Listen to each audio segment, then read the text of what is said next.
Tingkah pria usai lempar batu ke rumah tetangga viral, ternyata ini alasan pelaku teror korban. Aksi tak terpuji seorang pria tua sering melempar batu ke rumah tetangganya viral. Hal itu terkuak setelah aksi sang pria lempar batu berjumlah banyak ke rumah tetangga terekam CCTV. Kejadian tersebut terjadi di wilayah Trenggalek, Jawa Timur. Dalam rekaman singkat, pria parubaya itu nyaris setiap hari melempari rumah tetangganya dengan batu. Tak cuma batu, pria usil itu juga melempari rumah tetangga dengan genteng dan sampah. Bahkan sang pria nekat sejak sebelum subuh sekitar pukul 3:30 melakoni aksinya agar tak ketahuan warga.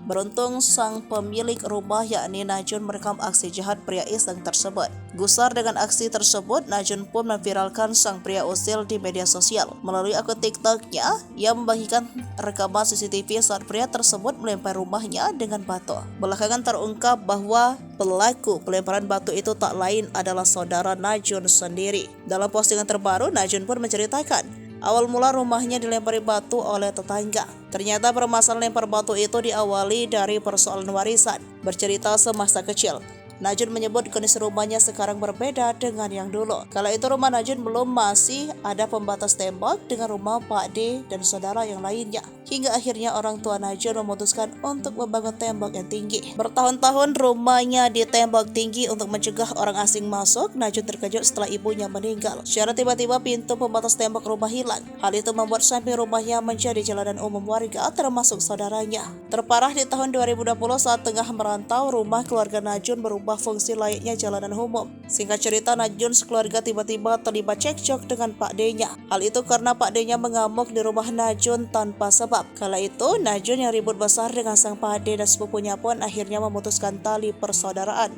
Hal itu karena sepupunya tak mau minta maaf padahal telah merusak rumahnya. Namun di momen itu Najun belum terpikir akan tega membangun tembok tinggi guna menghalangi rumahnya dengan saudara-saudaranya. Sampai akhirnya kesabaran Najun habis setelah mengetahui tabiat Pak D dan sepupunya. Najun akhirnya membangun tembok tinggi memisahkan antara rumahnya dan rumah Pak D-nya serta sepupunya. Hal itulah yang belakangan membuat Pak D Najun kesal karena rumahnya tertutup tembok, sehingga membuat Pak D Najun setiap hari melempari batu ke rumah keponakannya. Atas aksi sang Pak D, Najun mengaku telah melaporkan hal itu ke polisi.